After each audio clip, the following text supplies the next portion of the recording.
Jonathan Blackwood, a journalist with a penchant for uncovering the eerie and unexplained. My fascination with the supernatural has led me to countless haunted locations, but none have intrigued me more than St. Augustine's Hospital. This once renowned medical institution, now a crumbling relic, has been abandoned for over 3 decades. Local legend spoke of ghostly apparitions, chilling screams echoing through the night, and shadows that moved with a life of their own. With my recorder in hand and my heart pounding in my chest, I decided to delve into the dark history of this forsaken place. The hospital loomed before me, its once grand facade now a crumbling testament to the passage of time. Vines had claimed the stone walls, and shattered windows stared like vacant eyes. The air was thick with the scent of decay and the oppressive weight of forgotten memories. I hesitated at the entrance, the wind whispering through the hollow corridors, beckoning me to enter. Pushing the heavy door open, I was greeted by an eerie silence, the kind that presses against your eardrums and amplifies every creak and rustle. Dust motes floated in the dim light filtering through broken windows, and the faint echo of my footsteps seemed to stir the building from its slumber.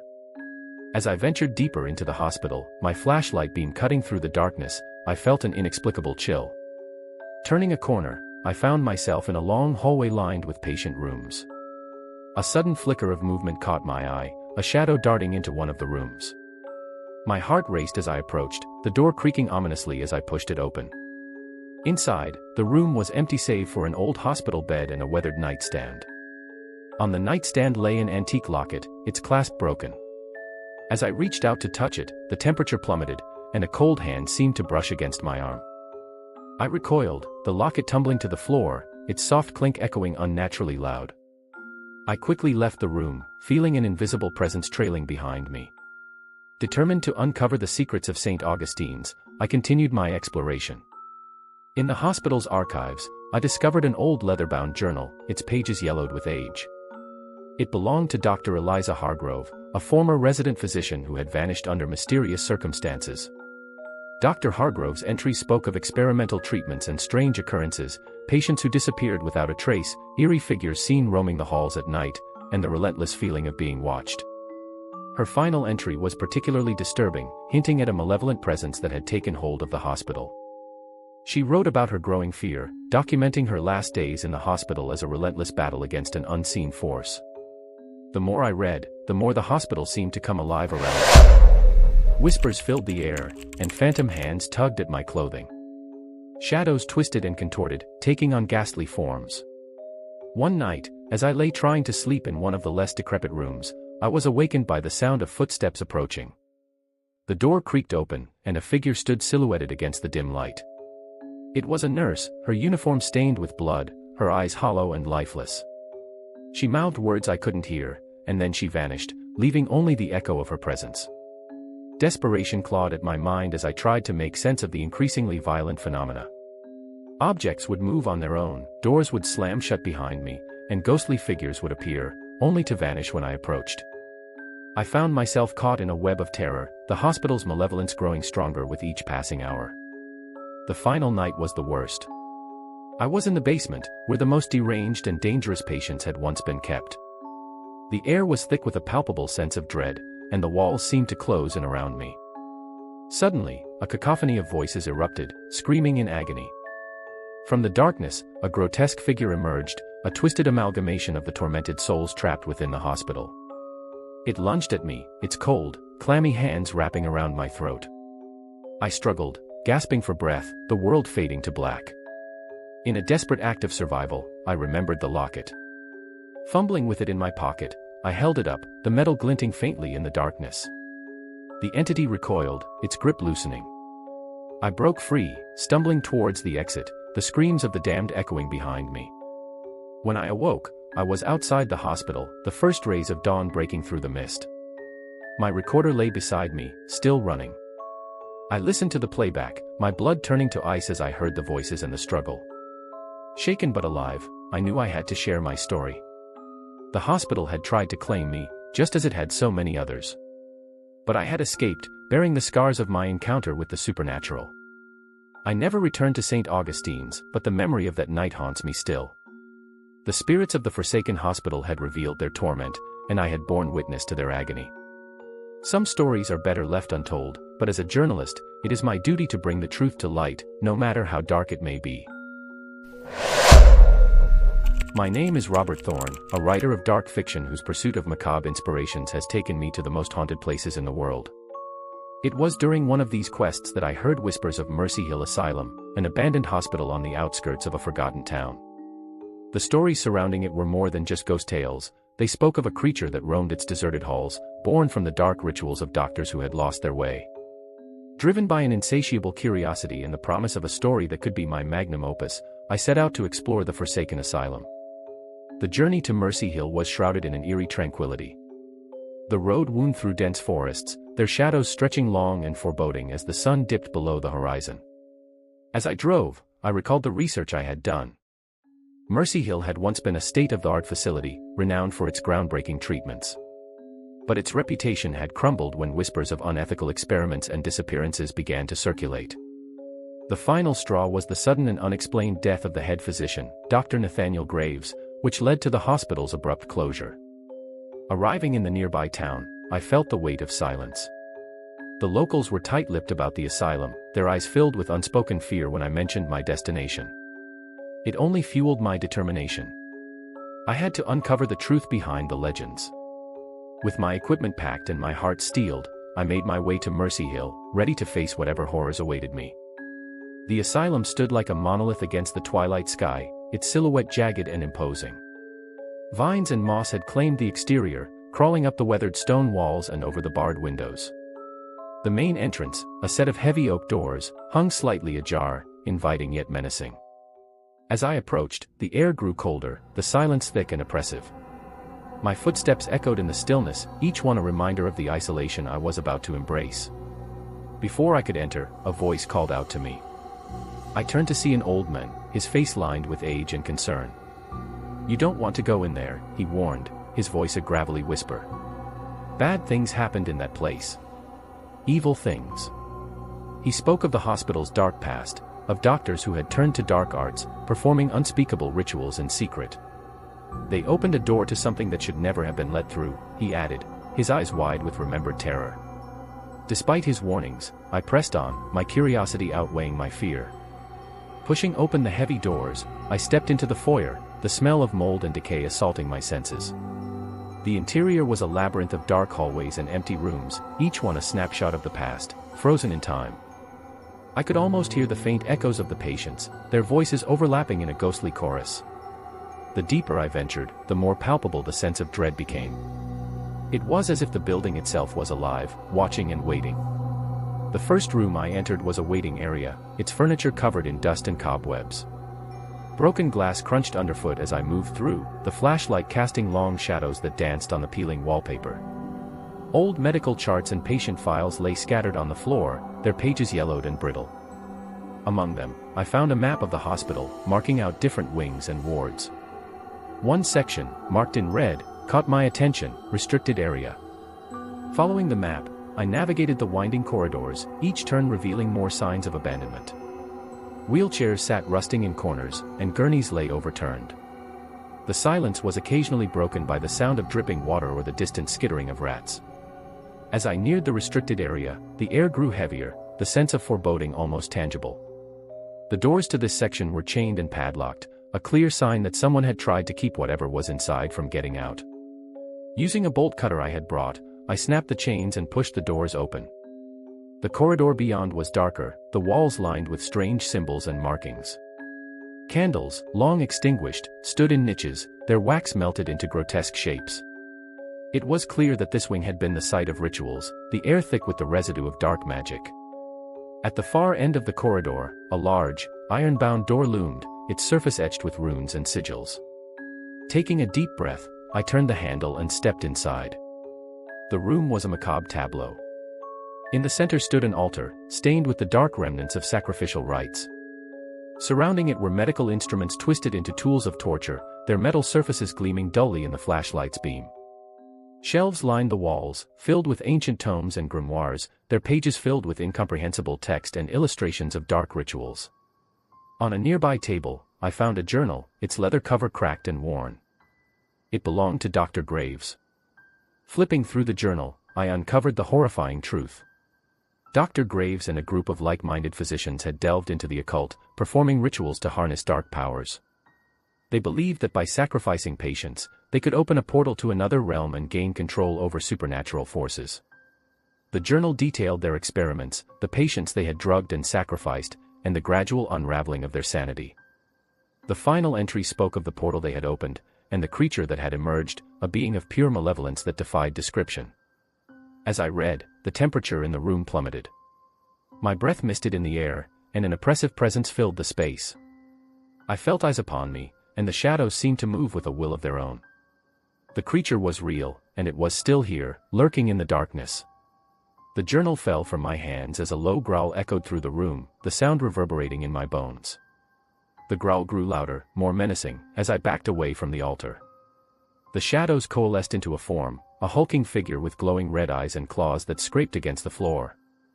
It advanced towards me, its presence suffocating. Desperately, I searched for a way out, my flashlight flickering as if the creature's very presence drained its power. I stumbled upon a hidden door, its frame outlined with faint, glowing runes. With no other option, I pushed it open and fled through the dark passage beyond. The passage led to a series of underground tunnels, remnants of a time when the hospital had been connected to other buildings in the town.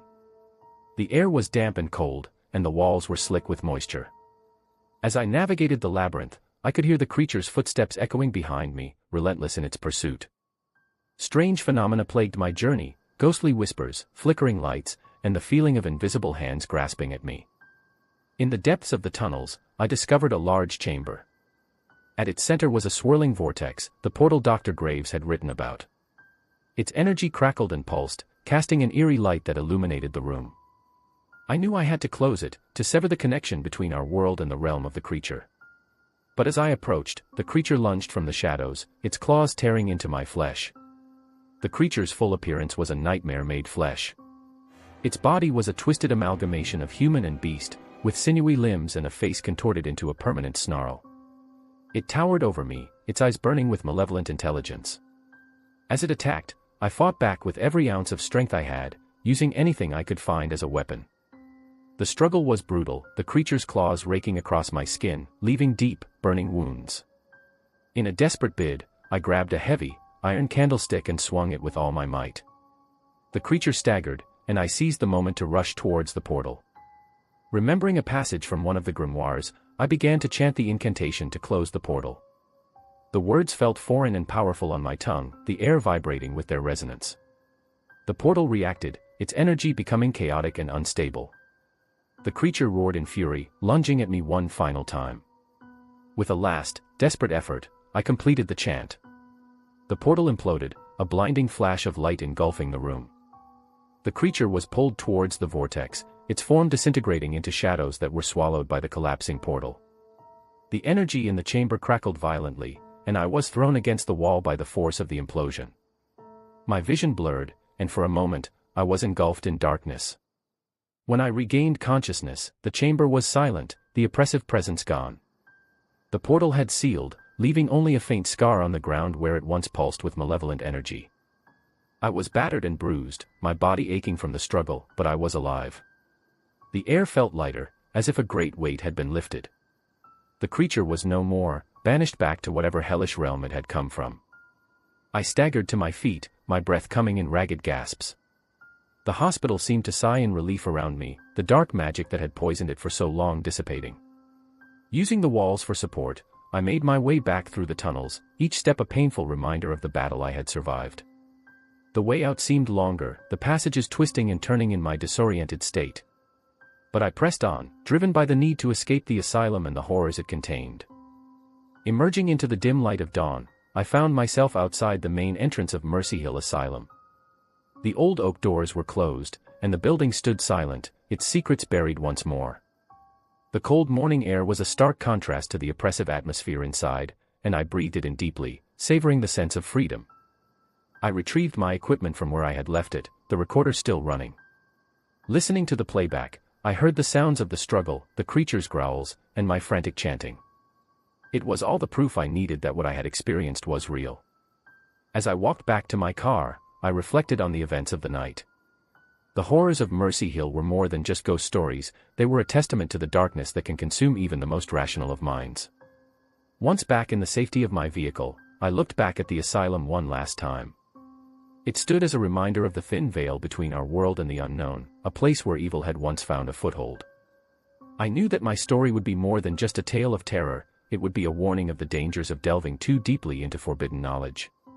Driving away from Mercy Hill, I felt a mix of relief and unease. I had survived the encounter, but the scars, both physical and mental, would remain. The creature had been banished, but the memory of its malevolent presence would haunt me forever. As a writer, I had sought the darkest inspirations, and I had found them in the halls of Mercy Hill Asylum. Months passed, and my story about Mercy Hill became a sensation. Readers were captivated by the chilling account of my encounter with the supernatural. Despite the success, I found myself unable to fully escape the shadow of that night. I began to experience strange phenomena, whispers in the dark, fleeting shadows, and the feeling of being watched. It was as if a part of the creature had followed me, lingering just out of sight. One evening, as I reviewed my notes and recordings, I noticed something odd. In the background of one of the recordings, a faint whisper could be heard, a voice that sent chills down my spine. "You cannot escape," it murmured, the words barely audible but unmistakably clear. My heart raced, and I looked around my study, the shadows seeming to stretch and twist. The final twist of my story became clear. The portal had closed, and the creature had been banished, but the darkness that had spawned it was not so easily defeated. It had marked me, binding me to the asylum's cursed legacy. Mercy Hill had not released its grip on me, and I realized with a sinking dread that my battle was far from over.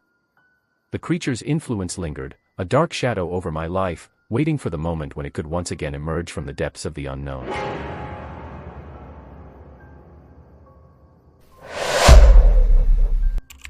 My name is Emily Carter, and this is the story of the night that changed my life forever. It began as a regular evening. I was home with my mother, Patricia, who had been feeling under the weather for a few days.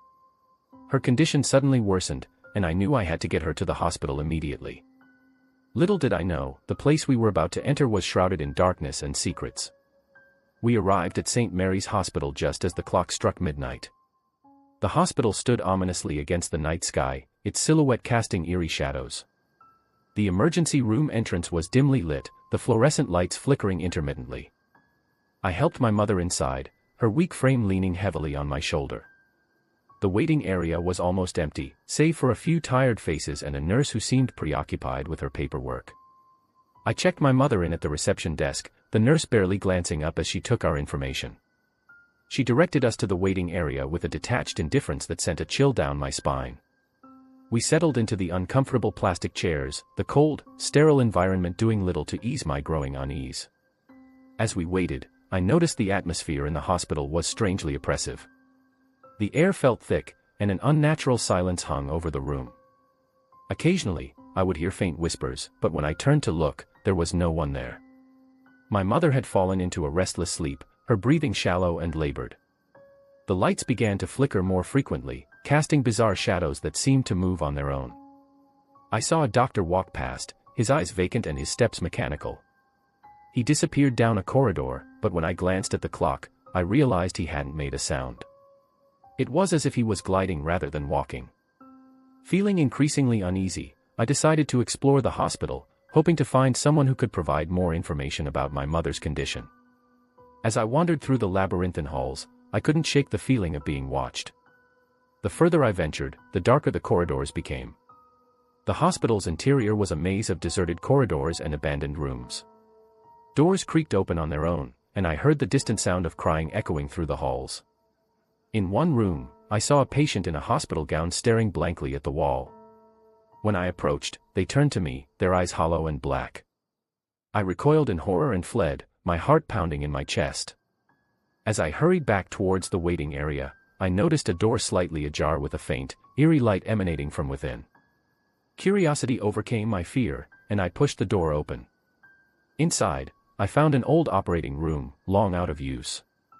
The surgical instruments were rusted, and the walls were stained with what looked like dried blood. In the center of the room stood an operating table, its leather straps worn and frayed. On the table lay an old, tattered journal. I picked it up and flipped through the pages, which were filled with disturbing accounts of patients who had gone missing and experiments that defied medical ethics.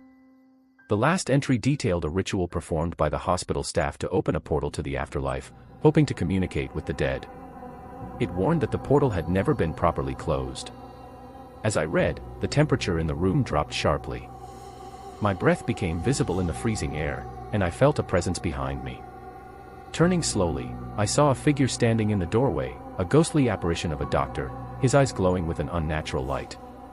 He began to move towards me, his footsteps echoing ominously. Panic surged through me, and I ran from the room, the journal clutched tightly in my hand. The hospital seemed to come alive with supernatural activity. Doors slammed shut, lights exploded, and whispers turned into wails. I could feel the presence closing in on me, malevolent and unyielding. I reached the waiting area, but it was empty. My mother was gone. Desperation clawed at me as I frantically searched for her, the hospital's layout warping and changing around me. I finally found her in a darkened corner, her eyes wide with fear. She pointed to a figure approaching us, another apparition, this time of a nurse, her face twisted in a grotesque smile. With no other options, I recalled the journal's instructions to close the portal. I began chanting the incantation, my voice trembling but determined. The apparitions shrieked in rage, their forms flickering and distorting. The hospital seemed to shake, and a blinding light filled the room. When the light faded, the apparitions were gone, and the hospital was eerily quiet once more.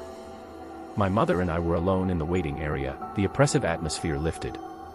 The clock on the wall showed that only minutes had passed, but it felt like an eternity. We left St. Mary's Hospital as quickly as we could, the night air a welcome relief from the horrors within. My mother received treatment at another facility, and her condition improved. But the memories of that night stayed with me, a reminder of the thin veil between our world and the unknown. I never spoke of what happened at St. Mary's, but I kept the journal as a grim memento. Some doors should never be opened, and some stories are best left untold. As a journalist, I have always sought the truth, but that night taught me that some truths are too terrible to confront.